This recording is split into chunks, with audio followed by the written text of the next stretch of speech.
તે પછીના અધ્યાયમાં બીજું દ્રષ્ટાંત આપ્યું છે. તુંગભદ્રા તટે પૂર્વમ ભૂતપતન્મૂતમં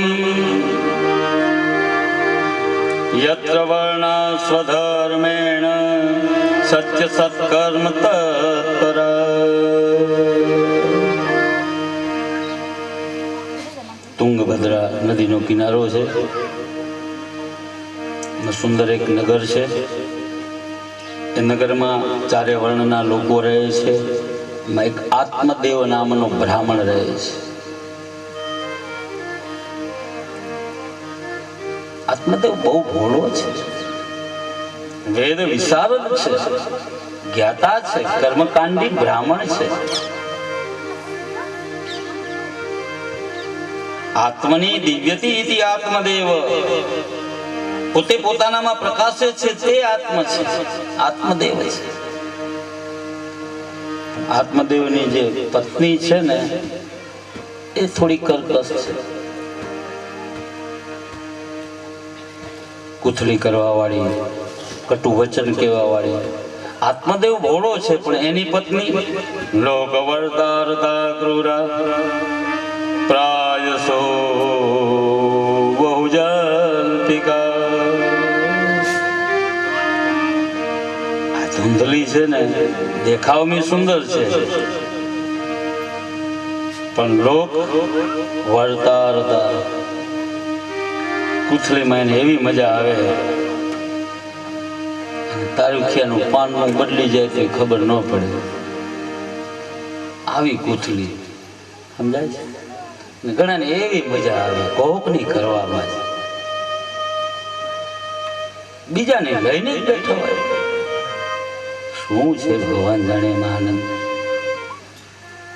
અરે ભાઈ, આ બળે ભાગ હમણાં વાત કરી એમ માનુષ તનુ પાવા, શું કામ કોઈકની કુથલી કરીએ? ખરેખર આપણું જીવન હાલ્યું જ એમાં ગયું છે. કુથલીના કામનીમાં, કૃષ્ણધામ ચાંદનીમાં જારી કરી, જામિનીમાં ખૂબ બેઠો ખાઈને, જમવા જમાડવામાં બીજાનો બગાડવામાં આવ્યો નહીં, આપવામાં એકે પૈસો કોઈ નહીં. જાય જાય જીવતર જોને તારું જેવી રીતે જળવાઈ જાય. કવિ દલપત. કુથલીના કામનીમાં, કોકની કરવામાં આપણે કેવા છીએ? આત્મદેવ બીજો કોઈ નહીં, મારો ને તમારો આત્મા. ધૂંધલી બીજું કોઈ નહીં, મારી ને તમારી બુદ્ધિ. અને બુદ્ધિ તર્ક વિતર્ક કરશે. બુદ્ધિ અનેક પ્રકારના તર્ક વિતર્ક. કોઈકની અહીંયા બેઠા બેઠા મગજ ક્યાંય દોડતું હશે. કથા પછી આમ કરવું છે, આમ કરવું છે, એને તો જોઈ લેવો છે. અહીંયા બેઠા બેઠા કથામાં બેઠા બેઠા જોઈ લેવાની વાત આવે. એને કર્યું છું તો હું જોઈ લઈશ. બેઠા છીએ કથામાં, અહીંયા હકડી ન રે આ ધૂંધલી, અહીંયા બેઠી બેઠી હરખી ન રે. આત્મ તો ઘોડો છે પણ મારી ને તમારી બુદ્ધિ છે ને મને તમને બહુ હેરાન પર. એટલે તો ये स्वामी रामतीर्थ बुद्धि की किताब मैंने गंगा में फेंक दी. કંટાળ્યા હશે ને તર્ક વિતર્ક એવા વિદ્વાન પુરુષો પણ બુદ્ધિથી હેરાન પરેશાન હતા.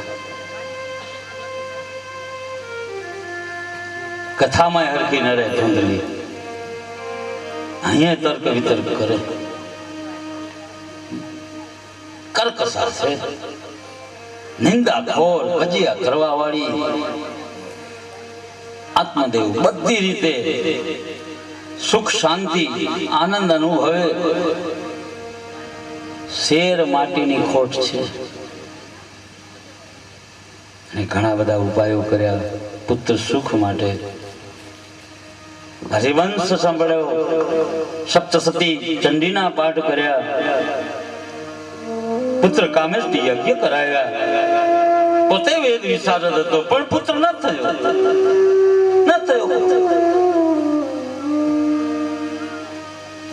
આત્મદેવને થયું કે પુત્ર વગરનું આ જીવન શું કામનું?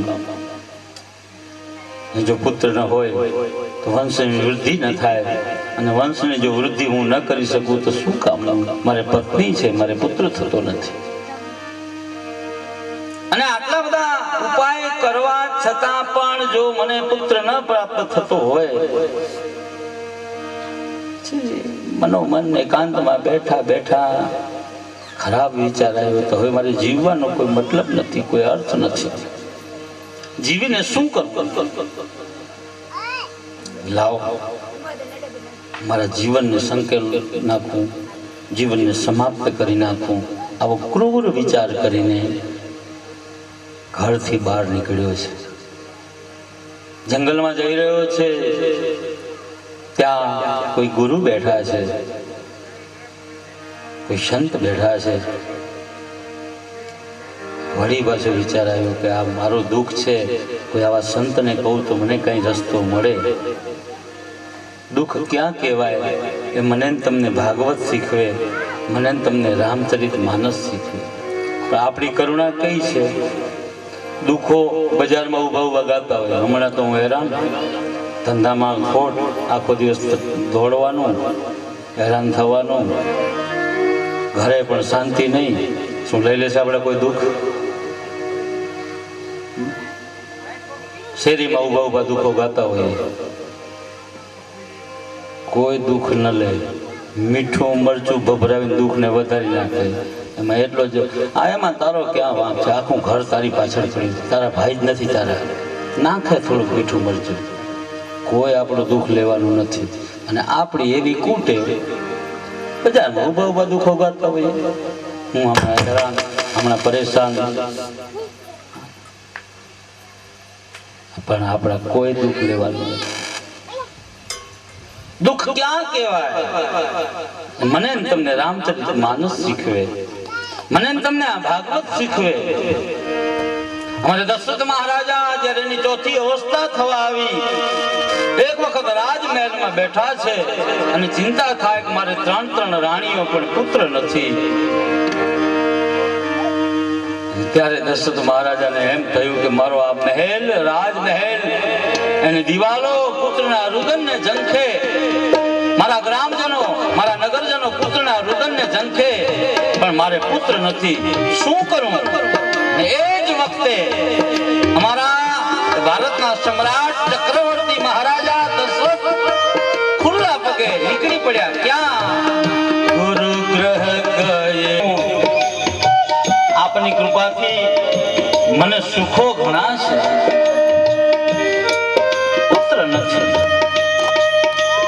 કોઈ સંતની પાસે જઈએ, કોઈ ગુરુની પાસે જઈએ, ભગવાનની પાસે જઈએ, મારા ને તમારા દુઃખ શાંત થાય. બાકી દુનિયા વાળા મારા ને તમારા દુઃખોને કોઈ શાંત કરી નહીં શકે. દુઃખો ગાવા હોય તો કોઈ ગુરુની પાસે જઈએ. ગુરુ મારા ને તમારા દુઃખોને કાપી નાખે. ગુરુ ગ્રહ ગયે ગુરુ ગ્રહ ગયે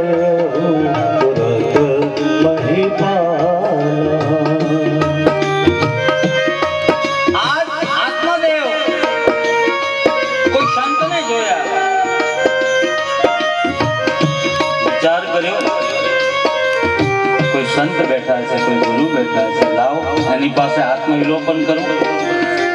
આત્મહત્યા પછી કરીશ, પેલા અહીં મારા આત્માનો અવાજ એની પાસે નાખું, અને મારી એ અવાજને જો સાંભળે મને ફળ મળે. વંદન કર્યા છે, રડ્યા છે આત્મદેવ, રુદન કર્યું, રોયા. ગુરુને કહ્યું, પ્રભુ સંપત્તિ બહુ છે, સંતતિ નથી. રૂપિયા ઘણા છે, સંતાન નથી. કહ્યું, તારા હાથે વાપરવાનું લખ્યું, વાપસ મોજ કર. તું શું કામ એવી આશા રાખસ કે મારે પુત્ર થાય? છોડા સા. ભગવાને એવું નક્કી કર્યું છે તારા હાથે વાપરવાનું, તું વાપર ને.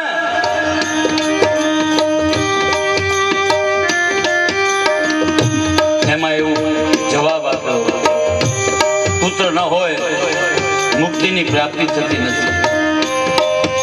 અરે તારી ગાંડી વાત.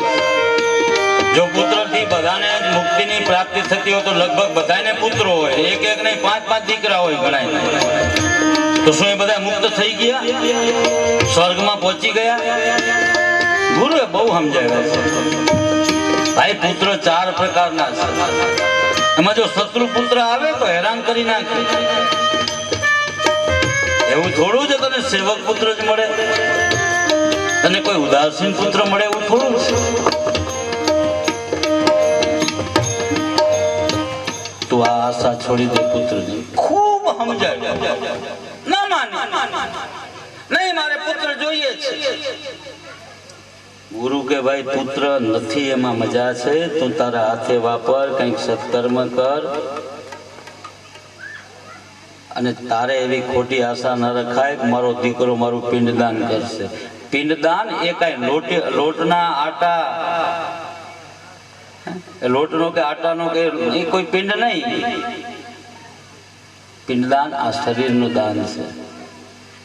લોટના બનાવેલા પિંડના દાન આપવાથી કઈ થોડી મુક્તિ મળી જાય. સાચું પિંડદાન તો આ શરીર એ પિંડ છે અને શરીરના પિંડનું દાન આપવાનું છે. ગુરુ સમજાવે છે. દીકરો એ પિંડદાન દે ને આપણે તરી જઈએ એવી આશા ન રાખીએ. ખૂબ સમજાવ્યો, ના માનો. ગુરુએ ઝોલીમાંથી એક ફળ કાઢ્યું, આપ્યું, લે જા ઘેર જઈને તારી પત્નીને ખવડાવજે, ત્યારે ત્યાં પુત્ર રત્ન પ્રાપ્ત થશે. ફળ લઈ હરખાતો એ આત્મદેવ બ્રાહ્મણ પોતાને ઘેરે આવ્યો છે અને બોલાવ્યું, ક્યાં ગયા દેવી, અહીં આવો. ધુંધલી કે વળી શું છે, હવારમાં ઘૂમો, લે આ ફળ, આપણે ત્યાં પુત્ર થશે, તું ફળ ખાઈ જાય. ધુંધલીના હાથમાં ફળ આવ્યું. ફળ આવ્યું ને વિચાર કરવા લાગે, કેવું ફળ હશે, શું હશે, ક્યાંથી લઈ આવ્યા. અમારે ઈ ભોળા લગભગ ને આ હોય છે મનમાં, ક્યાંથી લઈ આવ્યા હશે. બુદ્ધિ છે, તર્ક વિતર્ક કરે, ધુંધલી બુદ્ધિ છે. અને બીજું આપણે બુદ્ધિને શું છે, ધુંધલી વિચાર કરે કે આ ફળ ખાવું ગર્ભવતી થઈશ, મારે હેરાનગતિયું. એમાં એવું લખ્યું કે મંદાયામાંથી સર્વસ્ય નંદાના સંહરેત તદા. નણદો આવે ને એ કંઈક લઈએ જાય ઘરમાંથી, આવું લખ્યું છે ભાગવત. એ વળી બોલાવવા પડે આ પ્રસંગોપાત, એ આપણા ઘરમાંથી કંઈક લઈ જાય. આ દુઃખ અનેક પ્રકારના દુઃખ ભોગવવા પડે ત્યારે પુત્ર મળે. આપણે સુખ જોઈએ છીએ પણ દુઃખ વગરનું સુખ જોઈએ છીએ. દુઃખ ન હોય, સુખ એમને સીધું આવી જતું હોય. આ બુદ્ધિ મારી તમારી બુદ્ધિ એ જ વિચારે છે. જો ધ્યાન સુખ માટે જે કઈ દુઃખો ભોગવવા પડે એ ભોગવવા હું અને તમે તૈયાર નથી. ડાયરેક્ટ સીધું જો ફળ મળી જતું હોય તો આપણે લેવું છે. આનું નામ ધુંધલી. એની બેન આવ્યા હતા. બેના શું તું ચિંતામાં પડી છે? તો કે આ ફળ તારા બનેવી લઈ આવ્યા છે, આમાં કઈ સમજણ પડતી નથી, ખાવું ન ખાવું તો મારે કેટલા બધી. તો કે જો બેન, તારે સંતાન નથી, મારે સંપત્તિ નથી, મારે ઘરે સંતાન ઘણા છે, બીજું કઈ નથી. એક કામ કર, તું મને રૂપિયા દેજે, હું મારો પુત્ર તને આપી દઈશ. મારે હારા દિવસ છે, તું ઢોંગ કર. અને પહેલા તો મર્યાદાઓ હતી ને.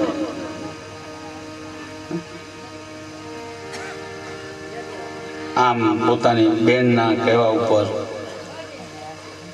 ધુંધલી તૈયાર થઈ જાય. વાત સાચી, વગર કષ્ટે સંતાન મળે છે. નાટક કર્યું છે ગર્ભવતી હોવાનું. તો કે ફળનું શું કરતો કહો. આપણા આત્મદેવ ચિંતિત હતો. એના ઘરની એની ગાય પણ વાછળું નથી, ગાય પણ વિયાઈ નથી વર્ષોથી.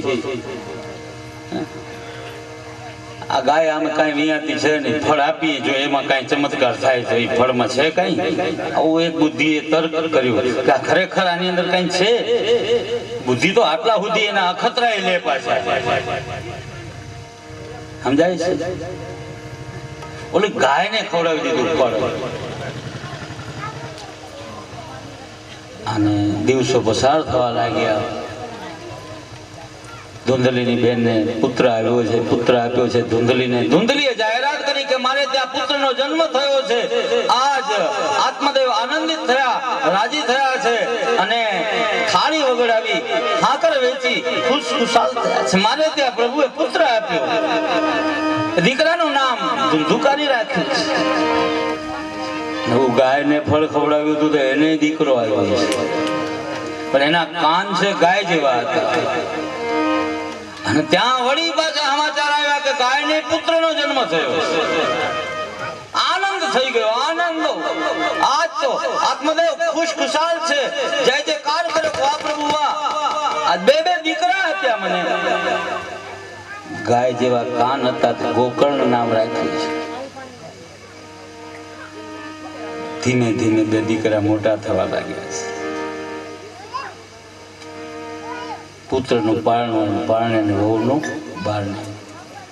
પુત્ર તો પારણામાં હોય ને ત્યારે ખબર પડી જાય કેવો થાય. ધુંધુકારી તર્ક વિતર્ક દ્વારા આવેલો હતો અને બચપનથી જ એની માએ એને છાવર્યો, કુટેવ પાડી. ધીમે ધીમે ધીમે ચોરીની લત પર તો સંતનું આપેલું ફળ, એનું ફળ હતું ગોકર્ણ. તો નાનપણથી જ, બચપનથી કોઈના કહેવાથી કોઈ ભક્તિ કરતું નથી, તો હૃદયમાંથી સ્ફુરે ભક્તિ. બચપનથી જ એનો રંગ લાગી જાય, એના રંગમાં કોઈ ફેર ન પડે. અહીં ધુંધલીના ખોટા લાડ કોડથી ધુંધુકારી ધીરે ધીરે ધીરે ચોરી તરફ વળવા લાગી. માતાની મોટી જવાબદારી છે આ કથાઓ સાંભળ્યા પછી પોતાના સંતાનોને ધુંધુકારી બનાવો કે ગોકર્ણ બનાવો, એ માં નક્કી કરે. આપણે દ્રષ્ટાંત સાંભળ્યું હશે. એક વિધવા માનો એક દીકરો, 5 વર્ષનું બાળક હોય ને ત્યાં સુધી એને ખૂબ લાડ લડાવીએ, ખૂબ મોજ કરાવીએ, તોફાન કરે તો એ કરવા દઈએ અને કાંઈ ના પાડીએ. પણ એ 6 વર્ષમાં જ્યાં પ્રવેશ કરે પછી એના ઉપર બધા પ્રતિબંધ. પછી એને ભણવા મોકલી દઈએ, કોઈ સંસ્કાર તરફ એને વાળી દઈએ. આવી ધવાબાઈને એક દીકરો 6 વર્ષનો થયો, નિશાળે મોકલ્યો, સ્કૂલમાં ગયો. નિષ્કપટ, નિર્દંભ, નિર્દોષ બાળક. એના મનમાં કોઈ સારું ખોટું, કોઈ કઈ ભાવના નહીં, કોરી પાટી બિલકુલ. એમાં વાતમાં બાજુમાં એનો મિત્ર હતો, એની પેન પડી ગઈ અને પેન લઈ અને પોતાના ખિસ્સામાં મૂકી દીધી. હાંજના ઘરે આવ્યો. ઘરે આવીને એની માને કહ્યું કે માં હું એક પેન લઈ આવ્યો મારા બાજુના છોકરાની. બાજુનો વિદ્યાર્થી હતો, એની પેન મેં લઈ લીધી, પેન લઈ આવ્યો. માં કે સારું બેટા, લેવી મટી.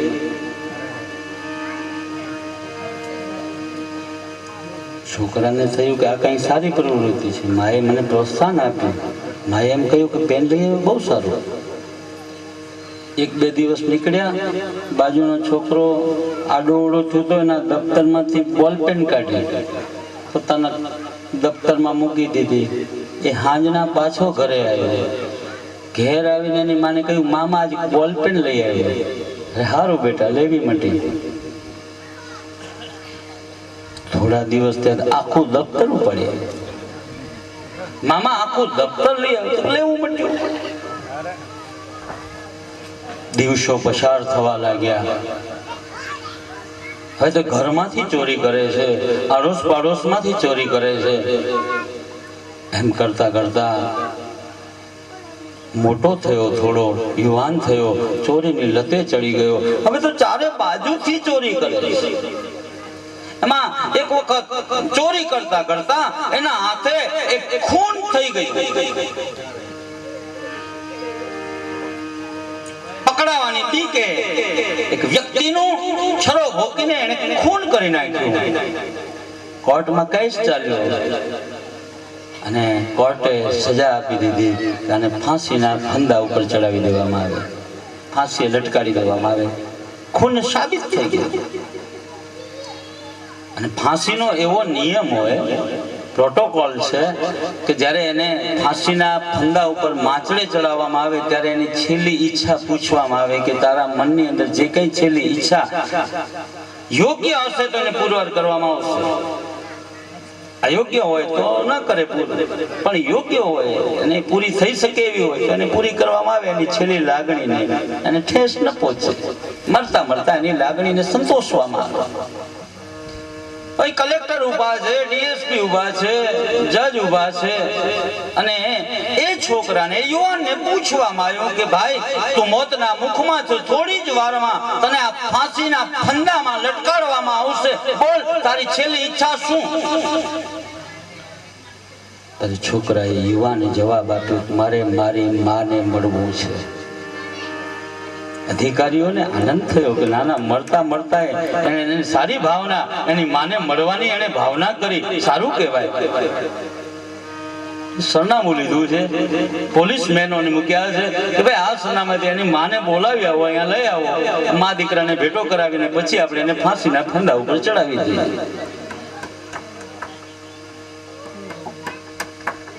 બધાને એમ હતું કે એની માં આવશે અને મા દીકરો પેલા ભેટશે, પછી રડશે, એની મા એના ઓવારણા લેશે, ભેટી પડશે, વિખુટા પડશે. પોલીસમેન ગયા છે, એની ઘરડી માને શોધી છે, લાકડીના ટેકે ટેકે માને એમ કે મારા દીકરાને વળવું છે તો હાલ. હવે એ ફાંસીના ફંદા ઉપર ચડી રહ્યો છે, છેલ્લી ઘડીઓ એની ગણાઈ ચૂકી છે.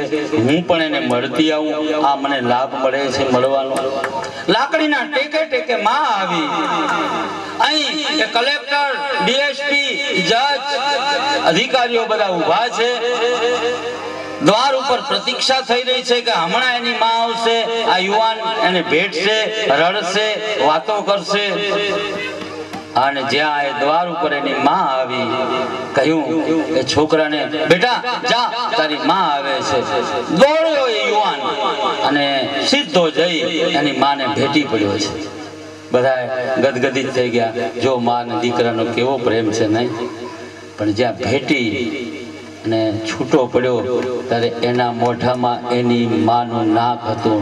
બટકું ભરી એની માનું નાક વાઢી લીધું. પોલીસમેનોએ ખૂબ માર્યો. અલે ભલા માણસ, તું મોતના મુખમાં ઊભો છો અને મરવા ટાઈમે તું તારી માનું નાક વાઢી લેસ, આવું અધમ કૃત્ય. લોહી લુહાણ છે, એની માનું નાક વઢાઈ ગયું છે.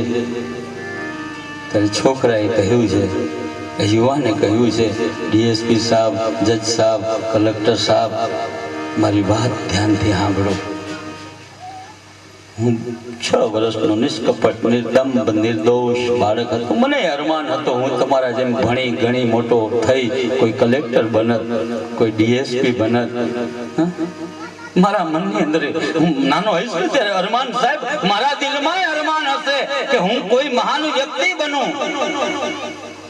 હું તો કઈ જાણતો નહોતો, હું તો નિર્દોષ, નિષ્કપટ, નિર્દંભ બાળક.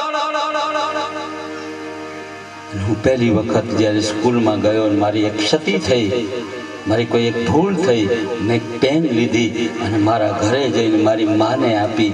મારી માએ કે શાબાશ બેટા, સારું કર્યું, લેવી મટી. સાહેબ, એ પહેલી વખત હું પેન લઈ આવ્યો ત્યારે મારા ગાલ ઉપર જોરથી થપાટ મારી હોતમાં.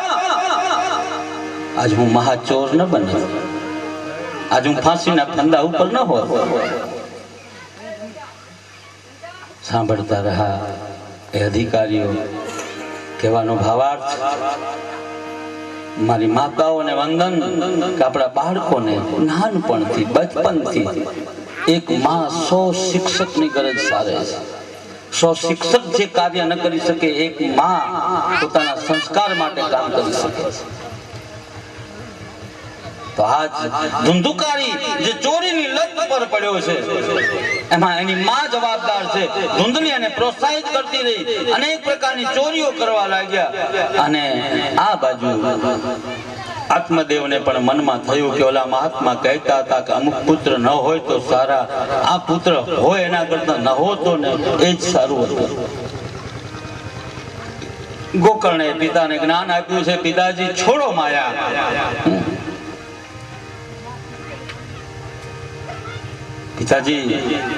પિતાજીને સમજાવવા માટે ગયા તો પિતાની સામે ગયો. પિતા માતાને હવે તો ધુંધુકારી મારીને પૈસા લઈ જાય છે. ખૂબ અત્યાચાર વધવા લાગ્યો. ત્યારે આજે ગોકર્ણ કહે, પિતા આ જગતમાં કોઈ કોઈનું નથી, તમે નથી સમજતા? છોડો મને. તમારી અંદર જે રહેલી મનની જે ભાવના, અમારો પુત્ર મારું તારું બધું ખોટું છે, મિથ્યા છે. પિતા છોડો, હવે તો તમારી નિવૃત્તિનો સમય છે. પ્રભુ ધ્યાન કરો, પ્રભુ ભજન કરો.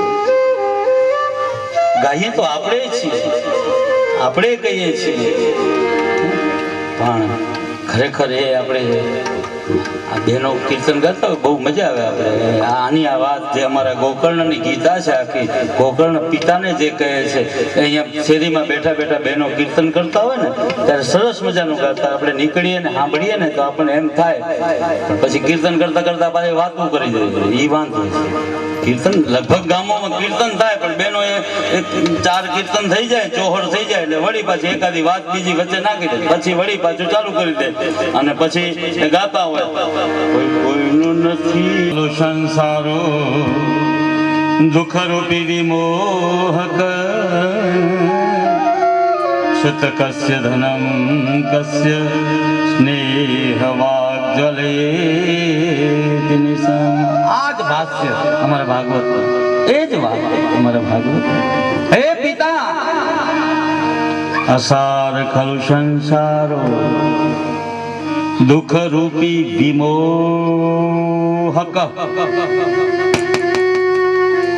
સુતઃ કસ્ય ધનમ કસ્ય સ્નેહવાંગ જ્વલે તે નિસમ.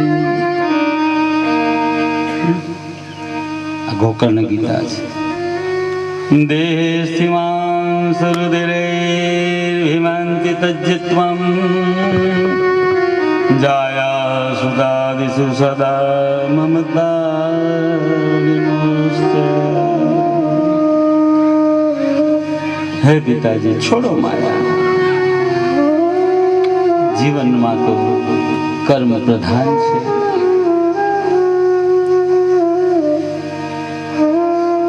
આ બધું જોગ સંજોગ મળવું, વિખુટા પડવું કર્મ પ્રધાન છે, કર્મ પ્રમાણે થાય છે. પિતાજી દેહ અભિમાન જ બધું કરાવે છે. જગતને ક્ષણ ભંગુર સમજો, ભક્તિનિષ્ઠ થાઓ, ધર્મપરાયણ થાઓ, સેવા કથા રસનું પાન કરો, વૈરાગ્યના શસ્ત્રથી મમતાના બંધનને છેદી નાખો. પિતાજી છોડો માયા, છોડો મોહ. અને લાગી ગયો પિતાજી વૈરાગ. આવો આનંદ દીકરો કહેવાય. સાચી બાપને સમજ આપે એ દીકરો. બાપા તમે સમજો નહીં, બેઠા હો. બાપાએ પછી ખાવા થાય દીકરા, એમ નહીં. બાપાને સાચી સમજ આપે. વિવેક રૂપી ફળ છે, આ સંતનું ફળ છે ના. આ વિવેક છે, ગોકર્ણ છે, વિવેક છે. વિવેક થી સમજાવી. મને તમને કથા એ કહે છે. એ ડોહા સમજતા નહીં. બાપાને વાહનું લાગે, બેટા તને ખભા ઉપર બેહાડ્યો, ખૂબ રમાડ્યું. બહુ સારી વાત સમજાવી છે.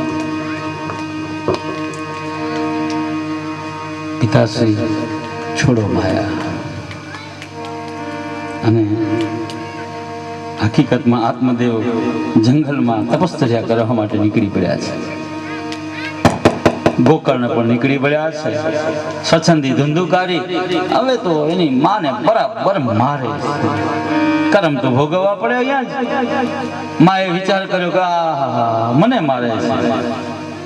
તે પછી તો 5 વેશ્યાઓમાં ફસાયો છે એવું મહાત્મામાં લખ્યું છે. એ ચોરી કરે, ઘરમાં જે કઈ હતું એ બધું 5 વેશ્યાઓને આપી દે. તત્વ દ્રષ્ટિએ જોઈએ, આધ્યાત્મ દ્રષ્ટિએ જોઈએ તે 5 વિષયોમાં ફસાયેલો છે. આ જીવ 5 વિષયોમાં, અને બુદ્ધિ રૂપી બુદ્ધિનું જે ફળ છે એ 5 વિષયોમાં જ ફસાય. શબ્દ, સ્પર્શ, રૂપ, રંગ, ગંધ, આ 5 વિષયો. વિચાર કરો કે એક વિષયમાં જે ફસાય છે એનો નાશ થાય છે. ઓલું હરણ્યું છે ને, સંગીતમાં મોહિત થઈને દોડતું